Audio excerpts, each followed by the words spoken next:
बात आ गई। बहुत महत्वपूर्ण बात है, जो पढ़ रहे विद्यार्थी ये बात नोट कर ले। विद्या अध्ययन के बाद में कन्हैया गुरुजी के पास में गई। गुरुजी हाँ हमारी विद्या पूर्ण हो गई है, अब मुझसे कोई गुरुदक्षिणा मांग लीजिए, क्योंकि बिना गुरुदक्षिणा दिए विद्या पूर्ण नहीं होती है। बहुत ध्यान देना, विद्या का पढ़ लेना और विद्या का सफल होना ये दो अलग अलग बातें हैं। विद्या पढ़ लेने से आपको डिग्री मिल जाएगी, आपको कागज की मार्कशीट मिल जाएगी, लेकिन वह सफल होगी कि नहीं होगी ये गुरु कृपा पर आधारित है। बहुत ध्यान से सुनिए, विद्या पढ़ लेना अलग बात है और विद्या सफल होना अलग बात है।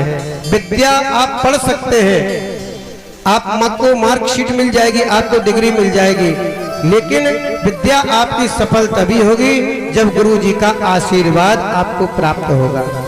बहुत से लड़के कहते हैं कि हमने फलाने मास्टर साहब से ट्यूशन पढ़ा और हमने उनको 2 महीने के रुपए ही नहीं दिए, हम गोल कर गए।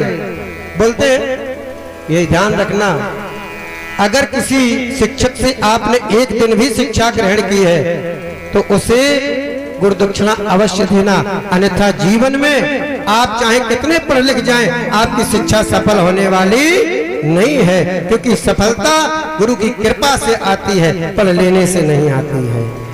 जोरदार तालियां बजा दीजिए, बार बार बोलना पड़ता है। विद्या गुरु की कृपा से सफल होती है, पढ़ना अलग बात है और विद्या का सफल होना अलग बात है। एक क्लास में न जाने कितने विद्यार्थी पढ़ते हैं, गुरुजी सबको पढ़ाते हैं, समान पढ़ाते हैं, कोई भेदभाव नहीं करते हैं, लेकिन क्या सबकी विद्या सफल हो जाती है? जितने पढ़ते हैं सबकी विद्या सफल नहीं होती है, विद्या उन्हीं की सफल होती है जिन पर गुरु जी का आशीर्वाद होता है। इसलिए कभी भी ध्यान रखना, चाहे एक दिन के लिए पढ़ने जाओ लेकिन गुरु जी को दक्षिणा जरूर देकर के आओ। और गुरु